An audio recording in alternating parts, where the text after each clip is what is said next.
Hello everyone, मेरा नाम है तपेश जैन। हाय फ्रेंड्स, मेरा नाम है नेहा जैन।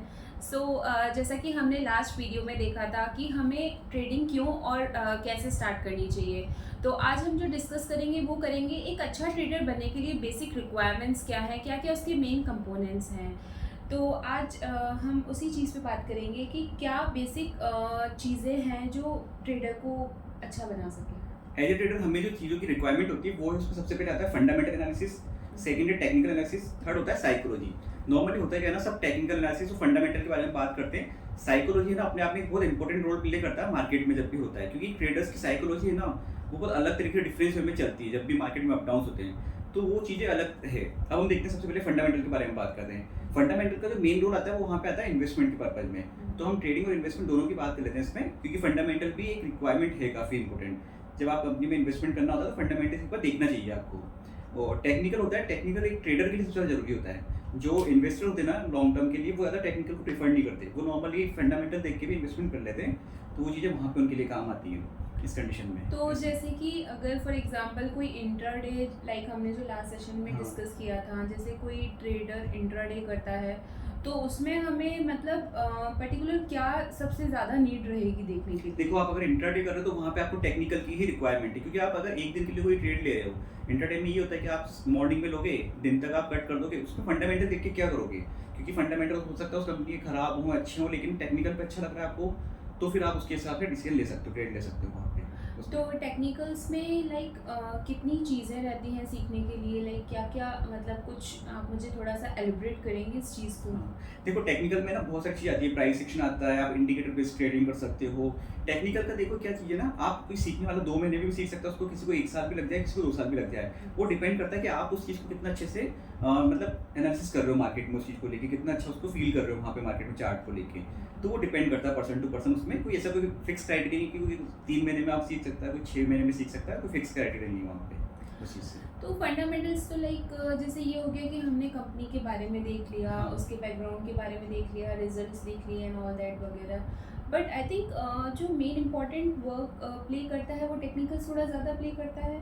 डिपेंड करता है, एंट्री एग्जिट में वहाँ पे हेल्प मिलती है, पर जो लॉन्ग टर्म इन्वेस्टर है, जैसे मान लो कि किसी का टारगेट ही 10-15 साल का है, कोई म्यूचुअल फंड के थ्रू कर रहा है, एसआईपी थ्रू कर रहा है, तो वो वहाँ पे वो अलग अलग तरीके से देख लेते हैं कि उस कंपनी का फंडामेंटल कैसा है, वहाँ पे उस ईटीएफ का फंडामेंटल कैसा है, तो उनके लिए क्राइटेरिया अलग चल जाता है। ऐसे बहुत से लोग हैं जो मतलब फंडामेंटल के बेसिस पे ही एक बार कंपनी को सेलेक्ट करते हैं, उनके क्वार्टरली रिजल्ट देख लेते हैं वहाँ पे, तो उसके बेस पे कर लेते हैं, तो उससे भी रिजल्ट मिलता है, पर वो लॉन्ग टर्म आपको सस्टेन करना पड़ता है उसमें वहाँ पे। एटलीस्ट 10-15 साल कुछ अच्छा करेंगे तो वहाँ पे कंपाउंडिंग तब काम करेगी फंडामेंटल के बेस पे।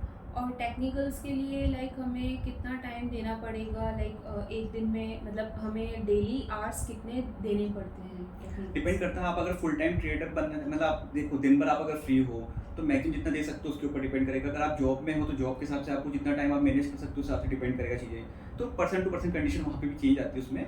ऐसे भी जितना आप मैनेज कर सको ना, जैसे जितना देखोगे ना उतना आपका मतलब उससे कनेक्टिविटी बनेगी ऐसे कंडीशन में।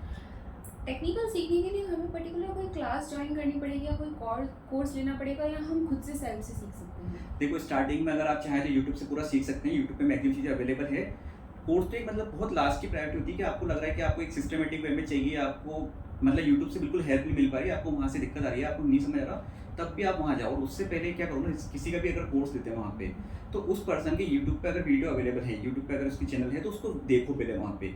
उसके बताने का तरीका आपको अच्छा लग रहा है क्या, उसको सिस्टमेटिक वे में बता रहा है, आपको समझ आ रहा है नहीं आ रहा उसकी बताने का तरीका, तब जाके आप उसमें पूरा कोर्स लोगे ना, तो वहाँ पे आपको समझ नहीं आएगा, तो वो पैसा भी वेस्ट हो जाएगा इस कंडीशन में। डायरेक्टली मत जंप मारो, मतलब ऐसे किसी के भी देख के, ना किसी के सुनने पे जाओ, ना किसी की एकदम से रैंडम चल जाओ ऐसे उस चीज़ों के लिए। ओके।